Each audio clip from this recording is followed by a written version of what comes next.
Continuing education knows that at the end, students want to graduate, and we can help them do that because we take the time to really listen to their needs and we understand all the different options that are available across the campus for them. We don't take a cookie cutter approach. We realize each student comes with their own story. So whether it's a part-time student looking to complete a degree program or someone just looking for online courses, we're there to connect them to the resources of the university.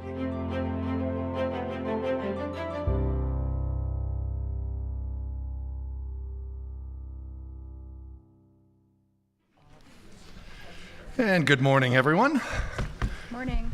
I'm your moderator, Ron Bostwick, this morning. And for recording purposes, I will tell you that today is Wednesday, April 10th. It's 10:30 a.m. and this is panel 17973, titled The Incredible Reach of Storytelling. Before we get started, the University of Colorado Boulder, Colorado's flagship university, honors and recognizes the many contributions of indigenous peoples in our state.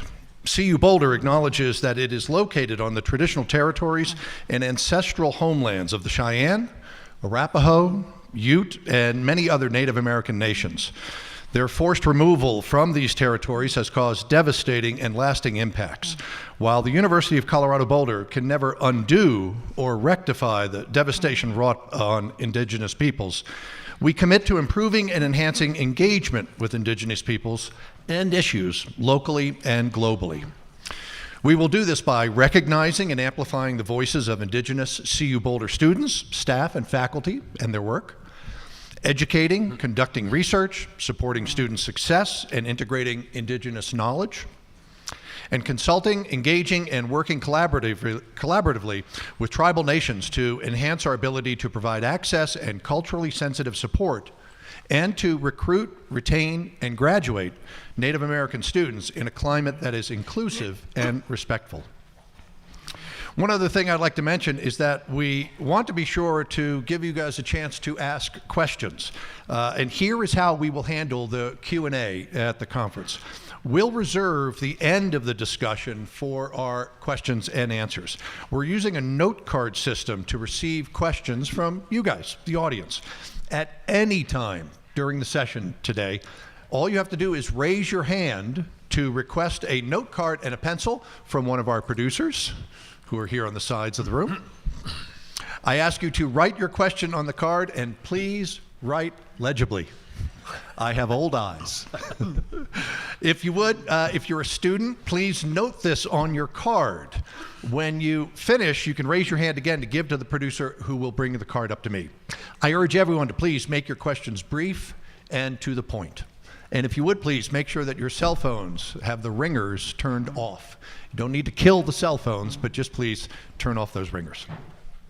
So now I just want to take a moment to briefly introduce all of our panelists at the end. Each of our panelists will take about 3 or 4 minutes to talk about the subject today, about storytelling, and then we'll have a discussion between all of our panelists, and hopefully we'll have some questions by then from the audience.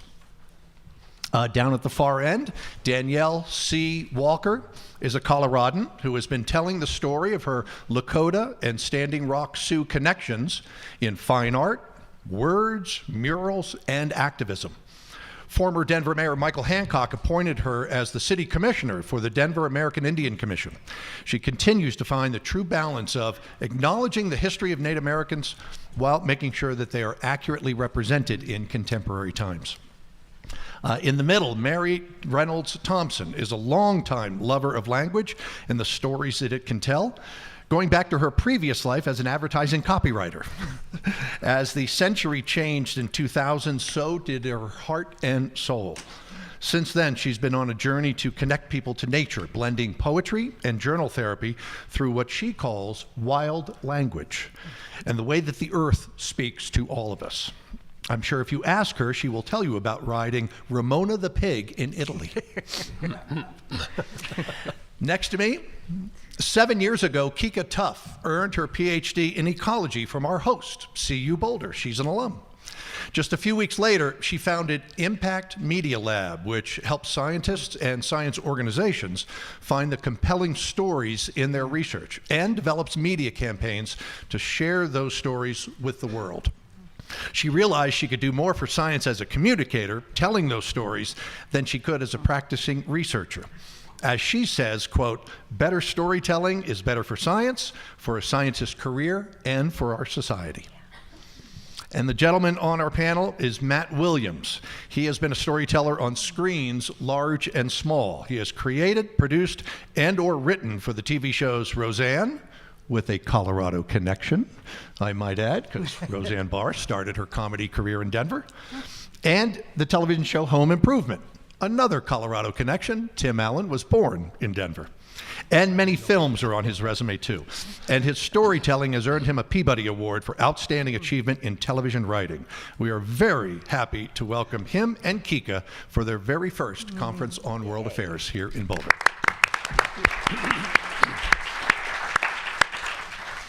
So let's just take 3 or 4 minutes for each of our panelists just to talk about storytelling from their perspective. That's why they are here. Why don't we just sort of start on one end and start here with Kika and end with Danielle. Kika? Sure. So my career in storytelling really started, as a scientist. I was around at the kind of beginning of the climate change conversation when denialism was rising and scientists were rapidly trying to accumulate more data. That's, what we needed. We needed more data. We needed a more widespread consensus, more widespread than 97%, clearly. So, there was this whole race to build information, and then, simultaneously, people were realizing that information isn't what drives behavior or, opinions. It was all about story and cultural connection and trust, and that was something that scientists don't, necessarily do intuitively. So my career pivoted, and I became obsessed with how do we take science and make it feel personal and intimate and very emotionally driven instead of data driven, which is a challenge. So storytelling for me is a path to building a better society and real impact in the world when we know that data isn't enough. Okay. Mary? Thank you. When my mother was dying of Alzheimer's, she lost language. She could barely put a word together. But one of my last memories of her is when she recalled her mother, Helen, dancing. And my grandmother loved to dance. She was a mad Irish woman from Brooklyn who had ended up in the north of England. A mop of red hair, legs that went on forever, and she loved to dance. But of course, in the north of England, Bradford, people liked modesty, so she had this pair of dancing knickers. They were silky. And as my mother described it here on really maybe a couple of weeks before she died, she told us this story. She raised her hand up because that's how Grandma was held in the air, and every part of her was alive. She glowed, she was luminous, and her language came back to her in that moment because the story was that powerful and it was hers to tell. So for me, it's not surprising that before we had the word story, we had the word spell, right? And then story came in. But really, stories enchant us, they educate us, they shift our consciousness, they transform. They are very, very powerful. So for me, how I feel about story is this, is we are living in a time when the old stories are dying. We feel it. There's a crumbling away. The myths of progress and perpetual growth and hierarchical systems and colonialism and everything else is crumbling. That's why we're in a mess. So we need new stories. And where do we go for those? So I believe very deeply that we have to go into the depths of our imaginations. This philosopher, French philosopher Henry Corbin, called it the mundus imaginalis. This realm that is as real as the realm of our senses and as real as the rational realm. And we need to resurrect it, because in this realm, we don't just connect to a deeper imagination. We perhaps connect if we go silent enough and we listen deeply enough to the dream of the earth. We listen, and our stories become not just our stories, but in a sense the stories of the animus mundi, the whole of Gaia, a diversity of stories, so that trees tell stories and rivers tell stories. And I'm sure in the science work that you're doing, we learn and we listen to the stories of all beings. I'll just end here, which is, I believe that stories are meant to shift us from the world we're living in now to the world we want to live in. And they have that power. We just have to make sure that they're the right stories. Well, that is the perfect segue, because what I want to talk about is the power of story. As a species, we need food, water, shelter, and stories to survive. There isn't anything more powerful than telling stories. I'm going to share, I don't usually do this, I'm going to share my personal mission statement because it'll lead into what I want to talk about. As a storyteller, I've told stories on the small screen, the big screen. I'm writing books now. And my personal mission is to make an audience, or cause an audience, to laugh and cry, think and feel, and to awaken their humanity and remind them of their connectedness to their fellow human beings. But in short, the storyteller's primary purpose is to sensitize the tribe.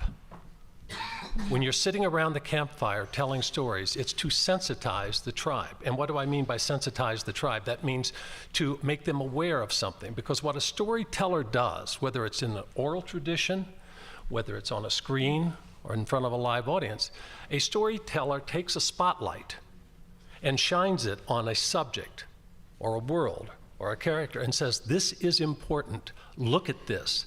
This is worthy of your attention, pay attention. And by doing that, that is the power to change the world. A friend of mine, Walt Wongren, who was a prize-winning novelist as well as a Lutheran minister, was a founding member of the New Harmony Project, as was I, which is a writer's project in the southern part of Indiana. And what Walt taught me years ago, when we would sit down, he would say, what do you want your story to do? Not what is it about, what do you want your story to do? And is it to shine a light on a cultural heritage? Is it to examine and explore wild women? Is it to make a personal story about cataclysmic climate change? Why are you telling this story? What do you want it to do?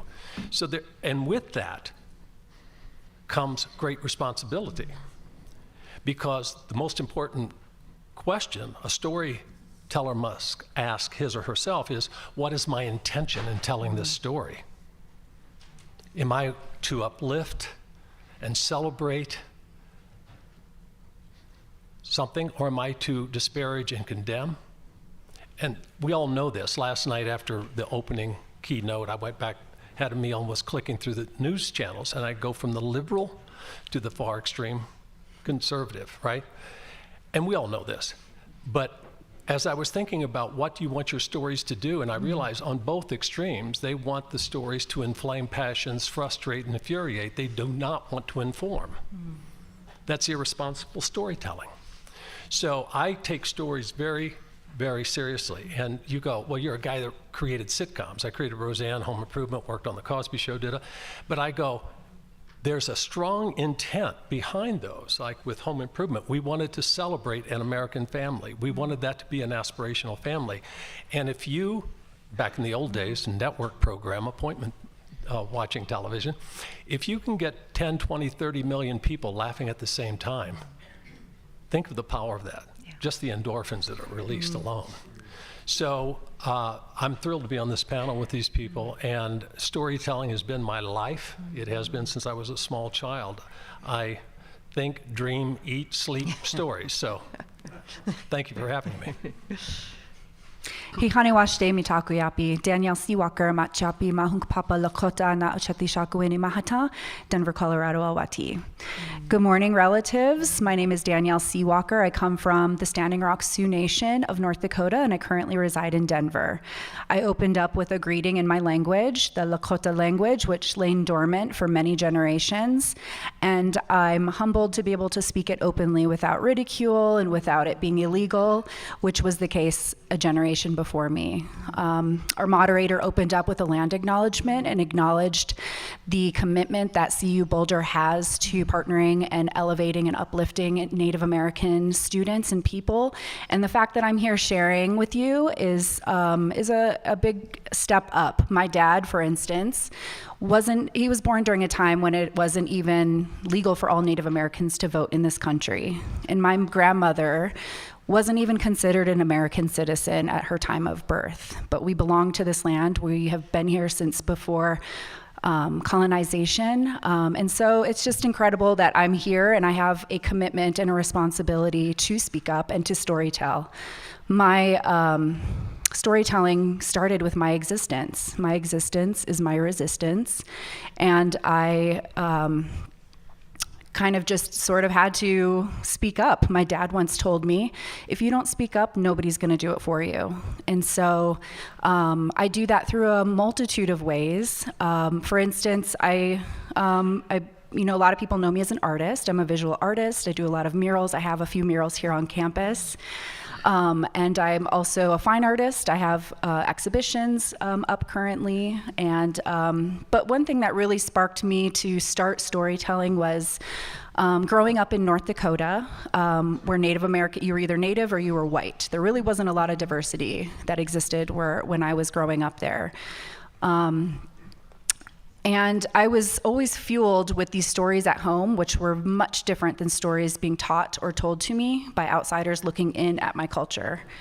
And I just got to a point where I was really, really tired of the poverty porn and the alcoholism and highlighting all these stories about my people, my family, my culture, which really directly impacts self-identity, how you look at yourself. And as a kid, that impacted me. I was ashamed at one point to be Native American. I remember dyeing my hair blonde, cutting my hair, wanting to change my last name from C. Walker to Walker. And I got to a point in my 20s where I read an article in the newspaper, and it was about these men at a game throwing beer on Native students at like a high school game and calling them, you're just bound to be an alcoholic. And I just thought, you know what, this is ridiculous. And what about the stories highlighting the positivity in the culture, highlighting the resilience, highlighting our language warriors that are reviving our languages that are going extinct, highlighting our elders who have stories to tell that they weren't able to openly do so for so long. And when they pass, the stories pass with them and they're gone forever. So I started a project called the Red Road Project, and it's all about highlighting the positive, the resilience, the great stories, the rich stories of the cultures of Indian country all over the US. And it's told by Native people the way they want to be heard, not somebody telling and rewriting it and telling it for us. We now have a voice that we can use openly. And so I say all that to say is that I am not a trained writer, I'm not a trained artist. I'm just a community member who has a voice and has a position in the world now to be able to openly tell stories. And so I do that in a lot of multitude of ways. So thank you for having me and listening to us today and sharing space.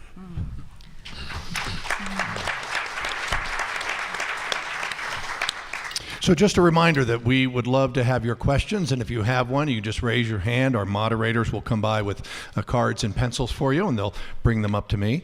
Before we have our panelists start our discussion, I just want to add in and sort of an overarching point that has been in my mind for 15 years or so, and it was something that has stuck with me ever since. There was a gentleman named Don Hewitt who passed away about 15 years ago. He was the guy that started 60 Minutes on CBS television back in the late 60s.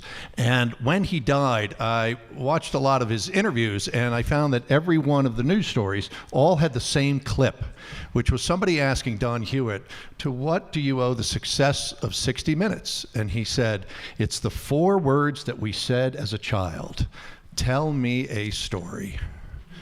And storytelling is just inherent in our human nature.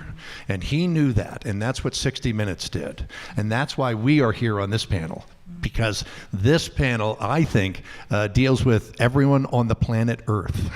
They don't have to be here at the conference for this panel to be part of them, because storytelling really is a human condition.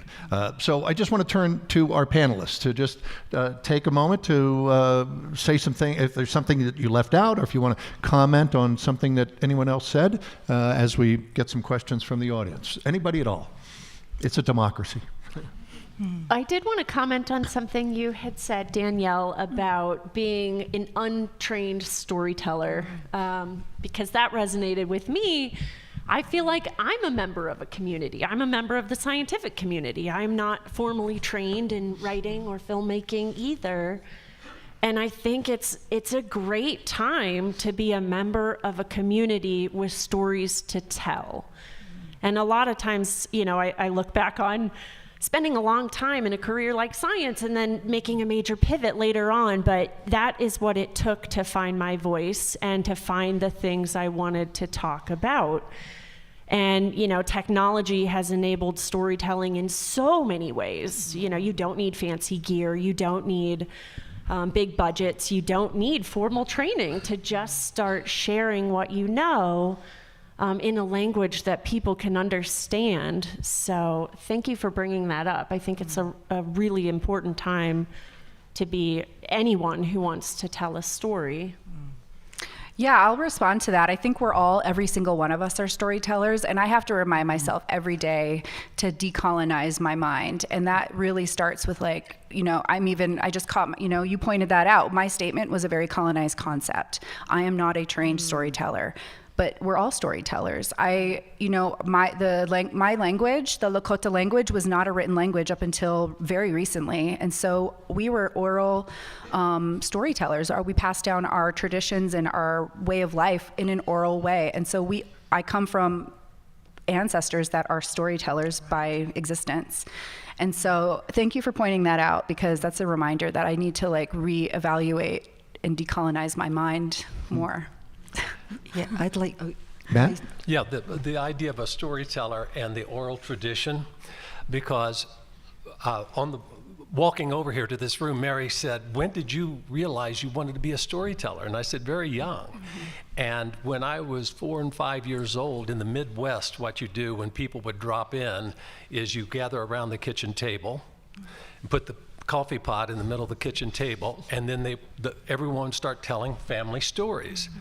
And I, as a little child, would crawl under, and I would sit under that table, and I would listen to those stories about how my great-grandfather was killed in the Griffin tornado, and how my grandmother bobbed her hair so she would look older to enter a marathon dance contest with her brother Harold.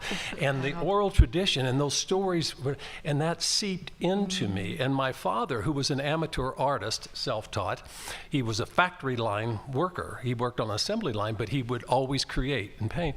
And when I was very young, we'd walk up to a painting, and he wouldn't say, look at the composition or the texture. Do you notice the contrast? He would, let's say it's a barn, in a snow-covered barn with a light coming out of it. And he would ask me, he says, what do you think's happening inside that barn? And I would stare at the painting. I go, well, there's a horse in there, and she has a baby. And then a whole story would evolve. And I realized it was my father, who had a high school education, that was it. But he was the one who primed that pump and planted that seed of storytelling. And I realized, and the oral tradition I really relate to, because that's what has sustained our family, and those stories will live on with my grandchild. So. Beautiful. Yeah, I wanted to add that, I work with a lot of people who don't consider themselves to be writers or storytellers and write the most incredibly beautiful things because it comes from a place of authenticity. So authenticity can't be taught. I, as you heard in the introduction, worked as a copywriter, copy editor, promoting everything from cars to cosmetics for a lot of my life. That is taught. That's propaganda. Propaganda kind of needs to be taught because it's a way of really manipulating people. You have to get into their psyches, figure out what they don't really want, but make them really, really want it or really, really believe it.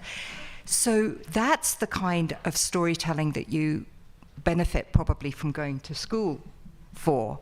But the storytelling that comes through the families, through the ancestors, through your heart, through your spirit, no, the less education, the better, really, on some level. Mm-hmm. Yeah. I have a question from the audience that I want to bring up. It's a yes or no question, but I think it brings up the question of being critical in absorbing stories. The question is, do you despair at the inability of so many people who cannot see/hear beyond headlines, or the reduced attention span of so much of society? So while that's a yes or no question, if one of you could expand on that a bit. I think the way to circumvent that is appeal to the emotion. I want the thought that arises from the emotion, not the emotion that arises from the thought.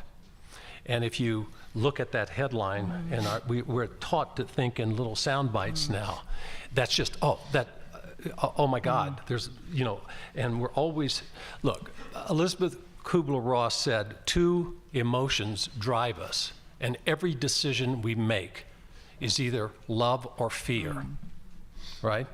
So when I see headlines like that, I ask, what's the intention? What is this story trying to do? Everything is driven by love or fear, and you can't have them at the same time. Perfect love casts out fear. Unfortunately, we are in a fear-driven society now. We sell everything from toothpaste to presidents using fear. When we embrace fear and our storytelling is motivated by that to-do of instilling fear, then our reptilian brains kick in, our lizard brains, we stop using the frontal lobe and we just react. And that's what's so dangerous about, and the question's a good question because that's what's so dangerous. So look beyond the headlines, look and examine. And that's why I always ask myself, what is this writer, this storyteller, this reporter trying to do? Yeah. So. Yeah. Okay. Danielle, I have a question for you that I think is obviously appropriate for you, but I think it also touches on many other parts of our society. The question is it appropriate for non-natives to tell native stories?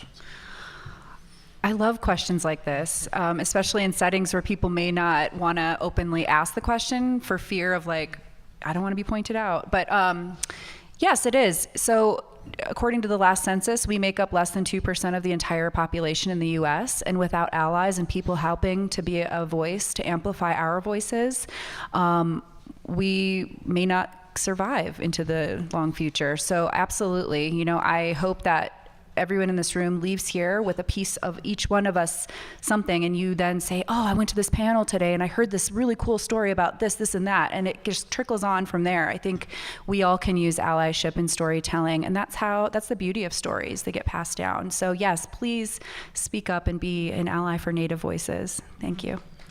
Thank you. I have 2 questions that relate to each other, and I think that they can kind of go together. One is, we can all agree that storytelling is wonderful and important, but what are the dangers or watch-outs when it comes to storytelling? The second question is, how would you recommend approaching the work of telling a very difficult, unpleasant, or undesirable story that is taking place in the world? How would I approach telling such a story to the public? I might turn to Mary with that. Well, thank you. Well, I'm glad Mary got that one. No, but I So say that because your storytelling has run the gamut from Right, advertising right, to being in touch with the earth. right. Advertising, as Matt was talking about, fear-based, to being love-based, Yeah. love of the earth.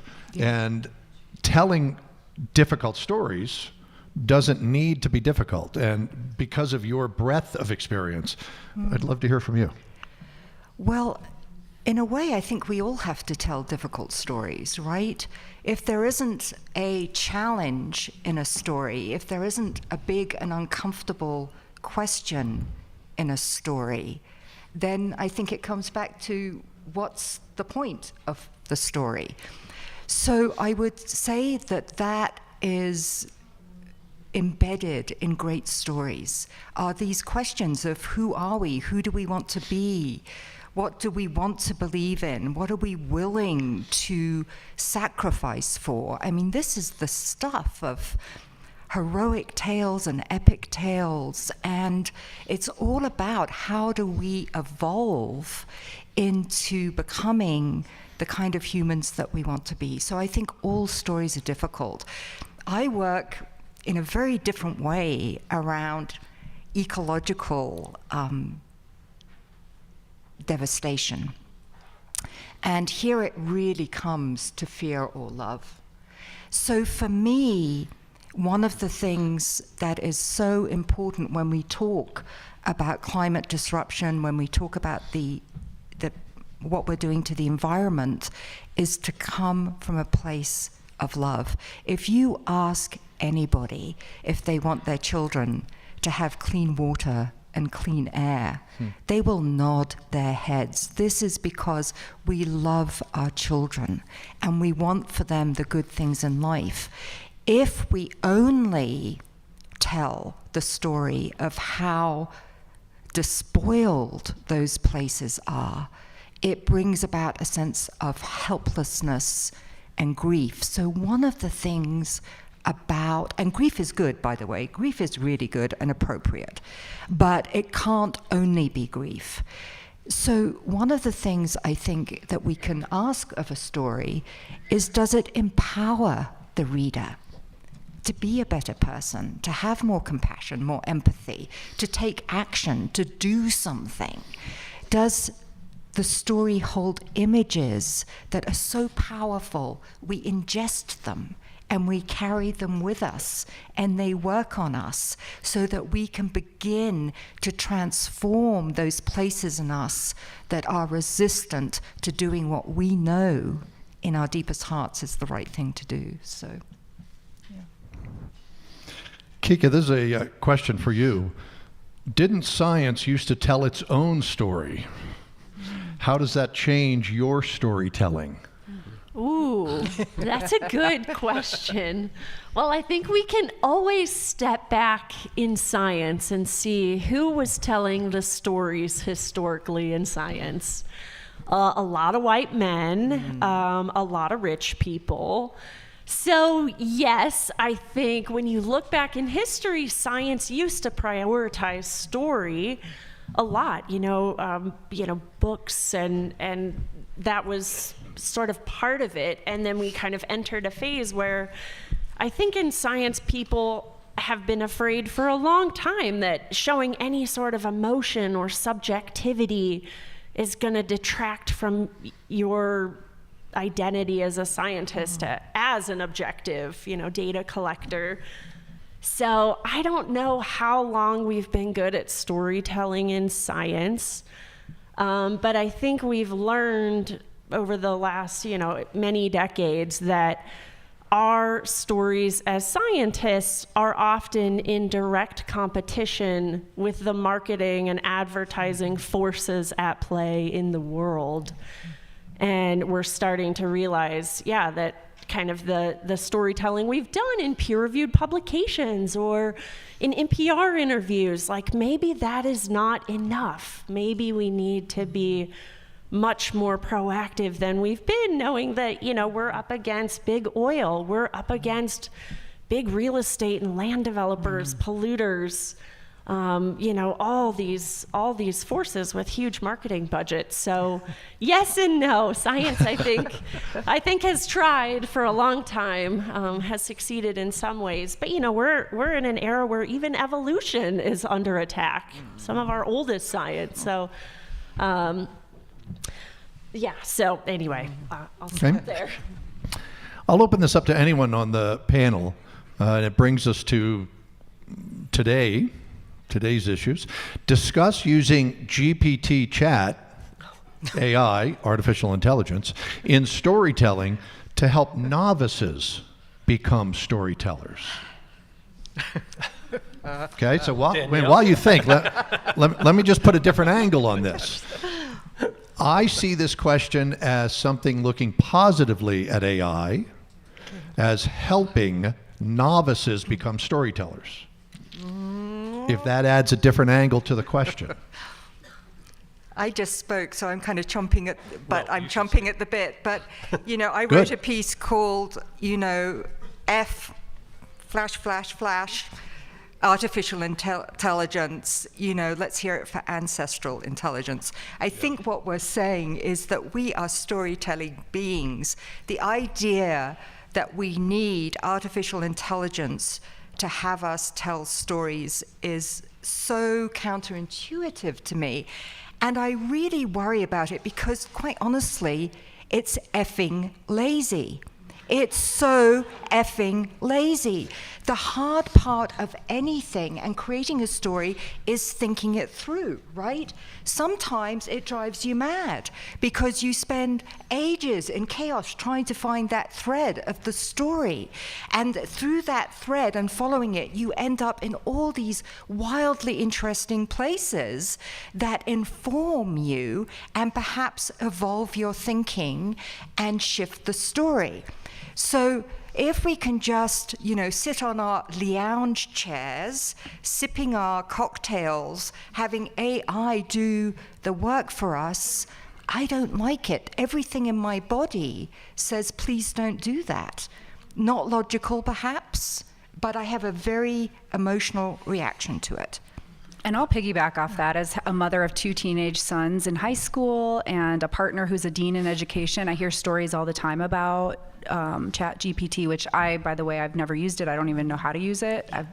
I'm old fashioned. I like paper pencil in my brain. But I worry about, based on the stories I hear from my kiddos and my partner, is that these younger generations just, I got to write a paper about XYZ. Let me just get on Chat GPT and it'll write it for me, and then I'll sort of tweak it a bit. I worry about our future generation, and I feel like their brains are going to melt and just become not really anything but sludge. And so it concerns me from that perspective, is that we're not exercising our brains, our future generation, and that I don't know what that looks like for humanity. I'll just dovetail very quickly. Jung said that all creativity exists and comes from the realms of the mothers. And I think there's a divine feminine quality to creating, and that's tapping into that ethereal something. Now, you can call it God, goddess, I don't care what label you put on it, but it comes from the realms of the mothers. And that spiritual element, I'm not talking religious dogma, the spiritual element that is poured into a story is what makes it come alive. And if I were to use art, I don't use it either, but I'm not smart enough to. But AI, to edit and tweak, maybe, but to give birth, it's got to come from that divine feminine spot. And a good example is the visual arts. I'm sure Danielle will concur. If you've ever walked up to a Van Gogh painting in the Chicago Institute, and as you approach his self-portrait, I get goosebumps now thinking about it. You feel the artist's energy, the spirit coming out of the pigment. So how can that come off the page or the screen if it's generated by this machine? So if we use it to edit, maybe, but to inspire and give birth to something, I'm totally against it. And I'm a ChatGPT user, so self-proclaimed. This just turned into an AA meeting. Exactly. I think everything you're saying up here is true, that, ChatGPT is not for the artists and storytellers with a voice here to make something that will transform you. It's for people trying to get out of writing an essay. It comes through in the work. It's easy to spot. Teachers are getting smarter about spotting it. It's as you mentioned, it's a bit lazy. I do it for newsletters and emails that I don't want to write. And, it's fine for what it is, but it will never replace a story from the heart. Mm-hmm. And I think we've been afraid of technology taking our jobs forever as storytellers. And it hasn't happened yet, and I don't think it ever will, because a real story can't be replaced. We've been talking about overarching issues and theories. Let's get personal for a moment, and this is for anybody on the panel. Do you have a favorite myth or metaphor that you think can serve us today?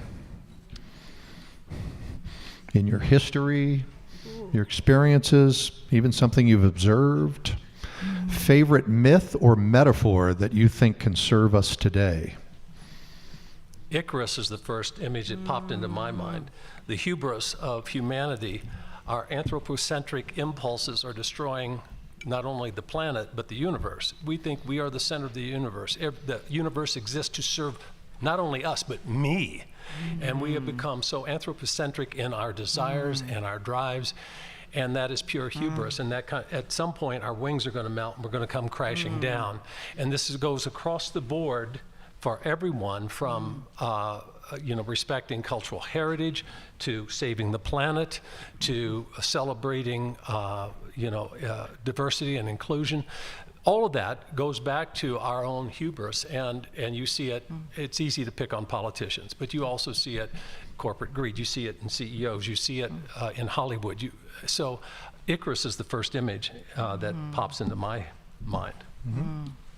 Anyone else? Danielle?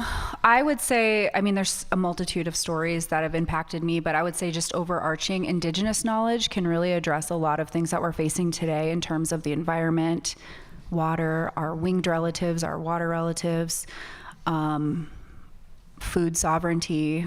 We look at what's in the grocery store, everything's in a package these days, but that's not Indigenous for any of us.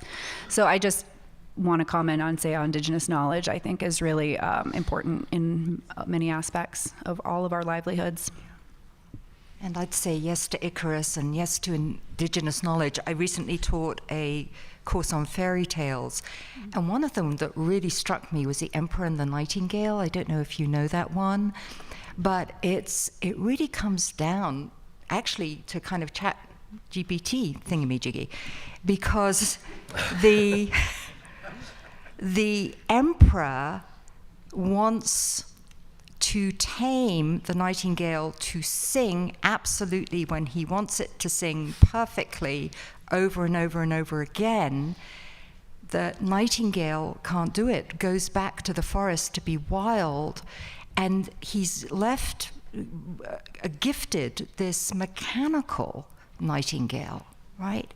And it's beautiful, and it's gold, and it's encrusted with jewels. And then it breaks down. And the poor emperor gets so sick because he doesn't have his nightingale singing to him. And finally, somebody's sent into the forest to bring back what is real, what is wild, what can't be tamed, what is beautiful. And out of the generosity of the spirit of the wild, the nightingale sings to the emperor, and he gets well. And he realizes that he has to allow that nightingale to be free, that nightingale has its own reason for being there. He's humbled. So that's one that really speaks to me for today. Mm-hmm. Yeah. I feel like I want Mary to be like the narrator for all audiobooks. I mean, I agree to that. I'm like, oh. Very good. I'll stay in the personal realm with this question, and again, for anybody. Can you talk about the cathartic effect of personal storytelling?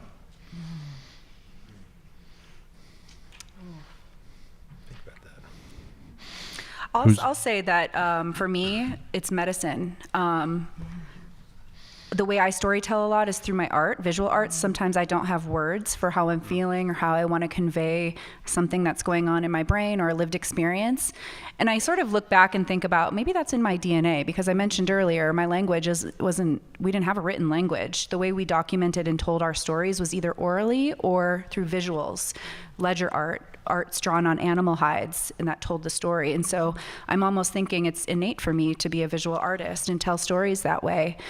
And so for me, when I'm feeling a certain way, or I'm experiencing something, or I'm feeling a certain, thing about Gaza, for instance, is on my mind a lot.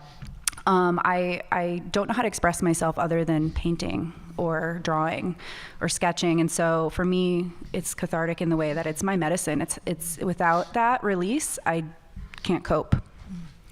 Are you talking personal catharsis or for the reader or the viewer? I mean, because every story you write or every painting you make or every discovery you make in science, it is cathartic. And all storytelling is transformative. Where you are as a reader or a viewer at the beginning of the story and where you are at the end of the story, you should be a different person, even ever so slightly, because all art is transformative. But if you're talking about a personal catharsis, I can tell you, and I'm not plugging my book, but when writing it, I discovered things I didn't know I had hidden in my deep unconscious. And some of it very dark and fearful, and some of it so ineffably joyful that the whole writing process was cathartic for me. And I hope if I have that experience, then maybe it will translate to an audience and they will have that experience, have that same emotional catharsis. I would just add one thing. I've been sober for 40 years now. And if any of you are in 12-step, then the core of 12-step is sharing your story. There is nothing more healing than being witnessed, held, and loved through the process of telling your story. So deeply cathartic.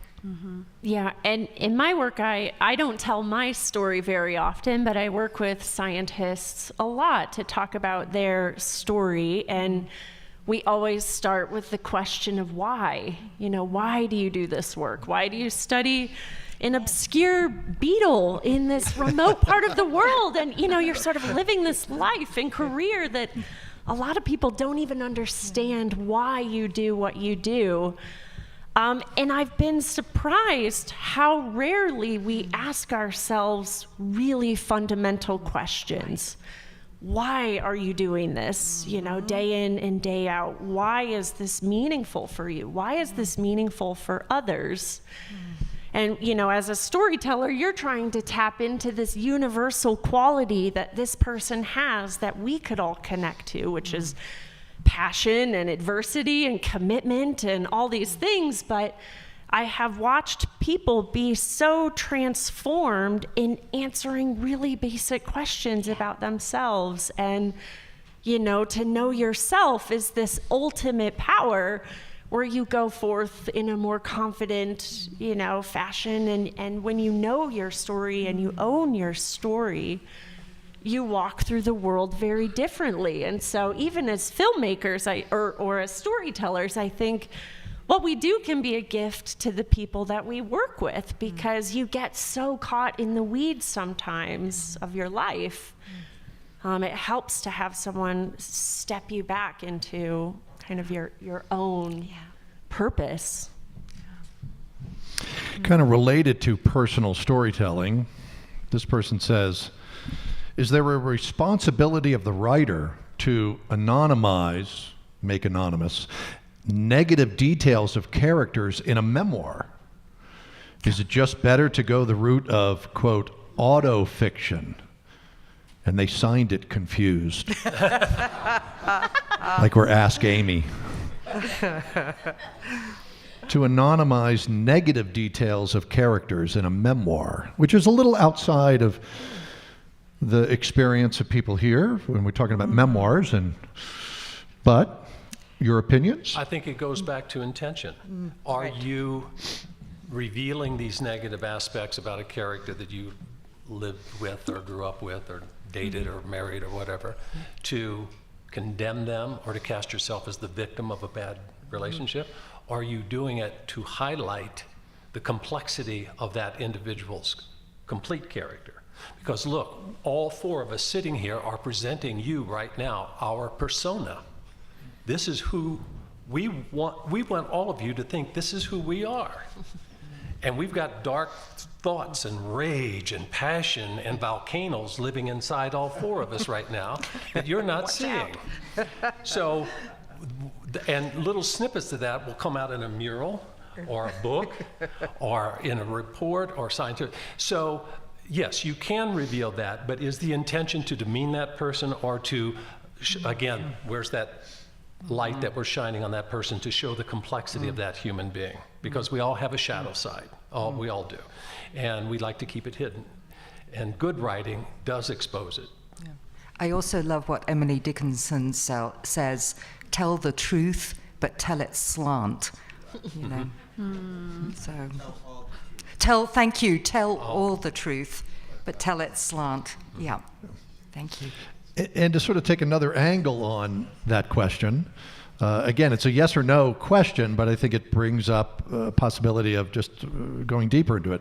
Is storytelling a double-edged sword? A tool to tell the truth, the whole truth, and a weapon to spread lies? Yes, absolutely. So again, it's a yes or no question, but let's go a little deeper. Don't answer it yes or no. Answer it yes or no with your answer. Yeah. Anybody? I just heard that lies are more easily believed than the truth. They've been doing this study of how things get percolated throughout the social media, and essentially lies seem to be more convincing, which I find quite frightening. But yeah, they're stories. It's all magic has a shadow.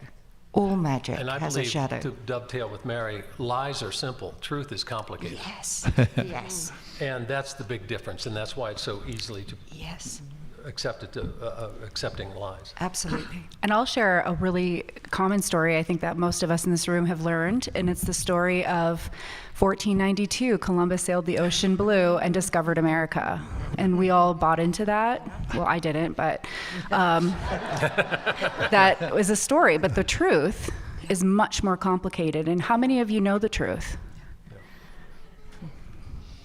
I challenge you to maybe dig into that a little bit.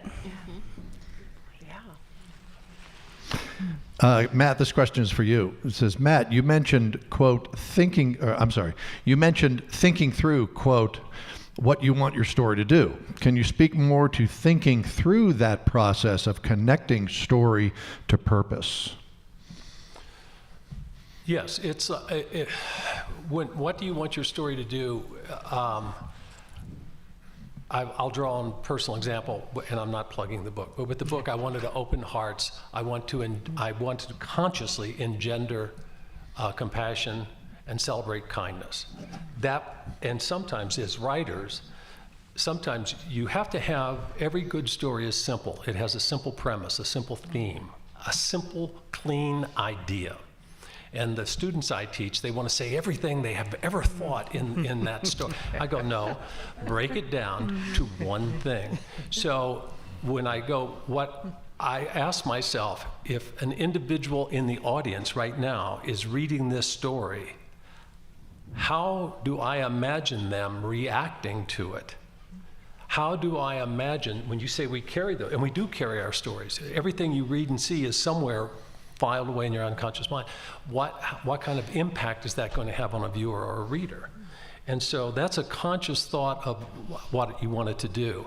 Now, once you've defined that, then you start scraping away story elements that don't do that. I'll give you an example. My brother said, "Boy, you sugar-coated some of this stuff." And I go, "That's because I wasn't shining a light on these people's flaws. I was celebrating what made them flawed individuals who were wonderful human beings." So I don't know if that answered the question, but it is part of the same process. And what Mary talks about is those hours of thinking and thinking and thinking.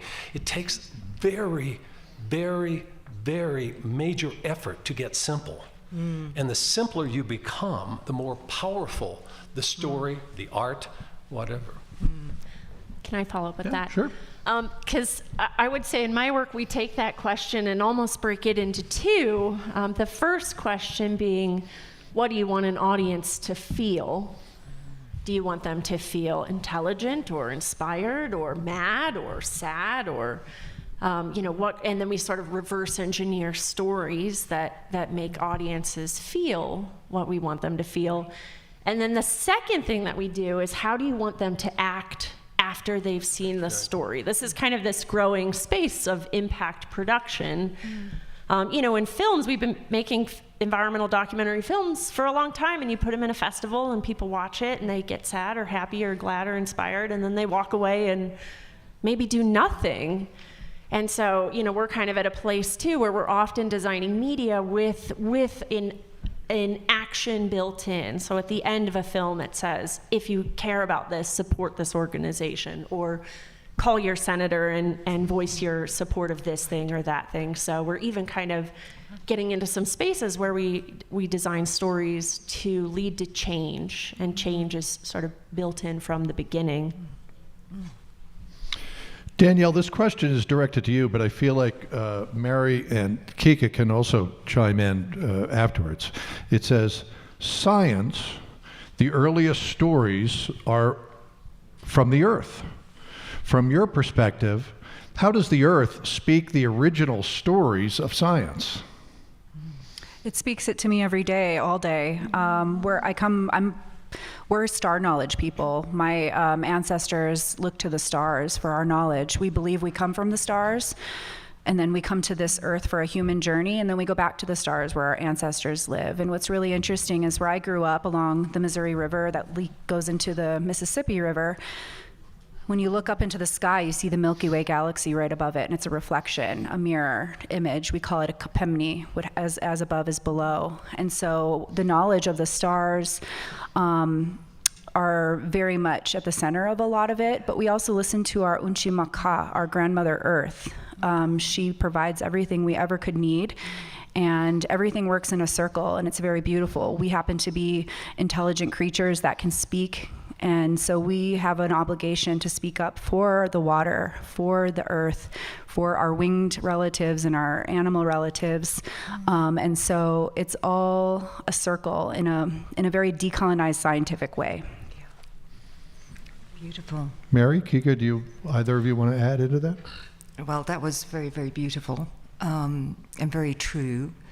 I think one of the real issues we have with story now is that it's disconnected from the earth, and we're telling it as though we're not part of nature and the earth. So it's this very sort of hierarchical, hubristic mentality, and that's why so many of the stories are destructive and toxic. So I feel this, in our sort of modern human way, that it's really important for us to do that listening and to begin to tell the stories. And I think more and more people are. I think of writers like Terry Tempest Williams, if you know her, David Abrams, many extraordinary writers who are beginning to find a voice for the earth, to really begin to generate the kind of stories that can set us back into intimate relationship with nature. So I think that's a huge shift that we are making, and we need more and more and more of us to focus on. And I did a mural recently in the engineering building on campus, specifically for our Native students that are studying the sciences, but want to keep and hold on to that indigenous knowledge. And the mural is called Star Knowledge. And so if you go over there, it's a very different type of mural than what I typically do, because I've integrated sort of this scientific aesthetic into it, but you'll look at it and you'll see a lot of symbolism and a lot of deep meanings that translate back to the original ancient scientific knowledge of the earth. Yeah, and I think it's easy to see that science has always been a quest to understand what the world is trying to teach us. You know, it is us trying to understand those lessons using a method our human brains can, sort of wrap our minds around. I'll just put in a plug. You've probably read it, but if you haven't, Braiding Sweetgrass is, just sort of story after story of the lessons that nature has revealed about ourselves. And Yeah, amazing book. So good. It's amazing. Matt, I want to ask the question I think everybody in the room wants to ask you. Is your book available in the lobby? I think it's in the bookstore. I've not seen it. Good. There's rumors, and I think other people on here have some Yeah. books down there. So, I just wanted to make sure that you got that plug in. okay. For you. Because we're on a college campus, I'll admit that I'm learning something new with this question. I'll ask the question, then I'll give it some background. The question is, do you think that Grisham's law applies to human versus AI storytelling? And for those of us that did not know Grisham's law, I had to look it up. In economics, Grisham's law is a monetary principle stating that, quote, bad money drives out good. Bad money. Bad money drives out good. So back to the question, do you think that Grisham's law applies to human versus AI storytelling? Kika? I'm new to Grisham's law to sort of, if we think about all right, if AI is combing the internet for stories are often fueled by money, probably it sort of tracks. But the stories that last are the good ones. Authentic, yeah. I don't know. Well, that may bring me to the next question, which is specifically directed to you. Do you have any suggestions for translating data/information to story in giving talks and writing scientific pieces? Do I? Well, actually, I was hoping to talk to Matt about DNA of storytelling, but when I work with scientists, we talk a lot about how to take information and just try and tap into something universal, which I mentioned before. The thing I love about science is it's just story after story after story. It's a person driven by a quest to understand some phenomenon in the universe. It is the hero story we are all so pre-programmed to understand and connect with. We really should, it should be so easy as scientists to be good storytellers, but trying to shed the nuances. That's the challenge of this work. And for my work in science communication is trying to figure out how much of the analysis has to be included in the story. You want to help people build trust in your data, and also you don't want to go too deep in the weeds of your model or your tests to validate data. So it's a constant challenge, but I think the easiest thing you can do as a scientist is ask yourself the question of why, and always start with that. Open every talk with why this work was meaningful for you. How does it change science? How does it change the world? If you can roll in your backstory of how you stumbled into this question, this gap in knowledge, those are things that people can really connect with, and then save all the stats to the end that way, as they start to peter out, and then come back to your origin story at the end. This next one really relates to everyone in the room because we're all human beings. It reminds me of a quote that I recently read that said, any human being who lives to be 8 years old has more than enough material to write about. So the question is, How do you help people get their story out of them, even if they feel that they don't have a story? Be a good listener. Because we don't listen to understand. We listen to form our opinion. As we're listening, we're already getting our response to deep listening. And you can sit down with any child and say, tell me what happened today on the way home. And if you honestly listen to them, they will just keep talking and the story will keep evolving. And I think because of the chat, social media world we live in, we don't deep listen. And I think truly to respect and love someone, the best gift you can give them is your full, undivided attention, and listen not only to the words, but what's happening inside them as they're telling you the story. And it's pretty, in your tradition, it was an oral tradition in my family, you have to fight to get a word in around our kitchen table because everyone's talking at once. And my wife calls it William's exaggeration. Everyone's, oh God, he lost his leg. No, he stubbed his toe. But everyone's fighting to tell the story. So I think it's just being a good listener and encouraging that. But it takes a pause, a time out, some still time for that to happen, rather than, And I see these parents pushing their stroller and they're doing this, and I'm going, put the damn phone away, pay attention to your child. And that sounds so simple, but it's true. And it begins with something that simple. As somebody that interviews people a lot to get stories out, to document these stories, I find that a lot of times that's what it's really just in a quiet place, undistracted, and you ask questions. Get it to tell me about this or tell me about a time, and make it more than a yes or no. Everyone, I find a lot of people at first don't want to open up, but once they do, it flows. And everybody, I think, loves talking about themselves. I think naturally. So it's also withholding judgment. Right. Yeah. Because if as the other person's talking, you're going, well, they're going to read that body language, even a child, and they're going to start shutting down. If you truly give them your full attention. But yeah. And even sometimes I know there's an awkward silence. And as much as you, as the interviewer, or somebody wanting to extract the story, you want to jump in and make it not awkward for the other person, you got to have that awkward silence, because then they will eventually start speaking up. I think there's one thing I would add, because I totally agree with everything that's been said, is you can also mirror, because sometimes it's very hard for people to hear themselves. And it doesn't matter if in mirroring you get it wrong. That's not the point. You could say something like, that sounds like a very tender memory, something simple. Now they may say to you, no, it wasn't tender at all, it's fine. Doesn't matter. The point is that you're helping them to hear themselves.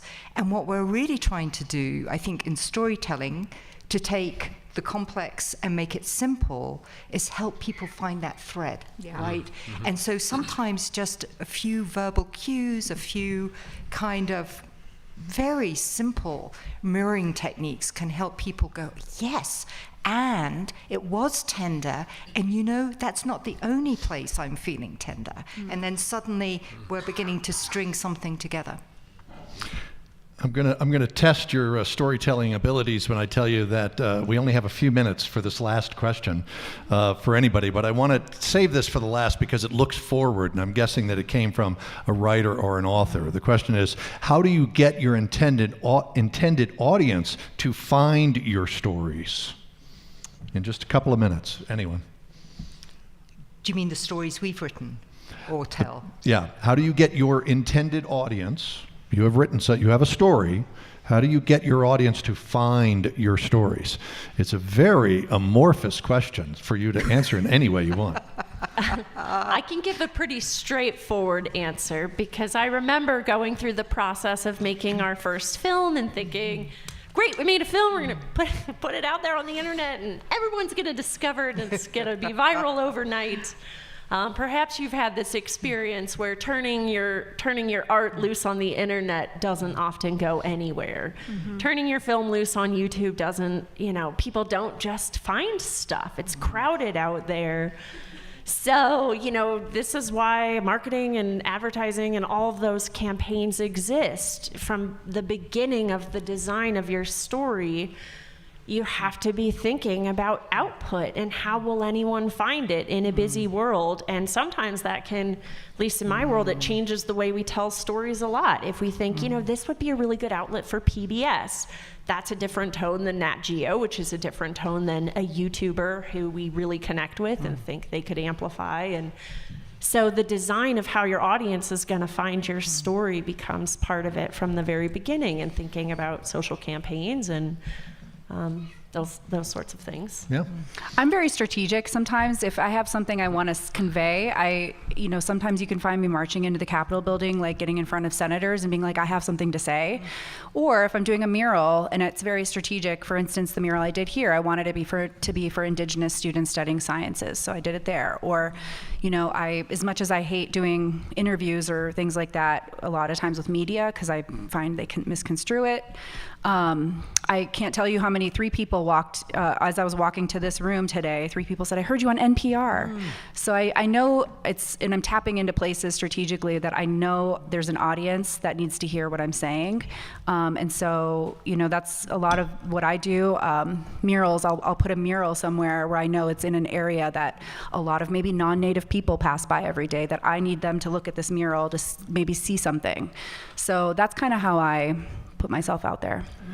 And before we wrap up, I just want to remind you that there is another panel in here at noon in 20 minutes. So if you have any discussions, if you would take them out into the lobby, please, and help me to say thank you to our panelists for being here today, especially our 2 rookies.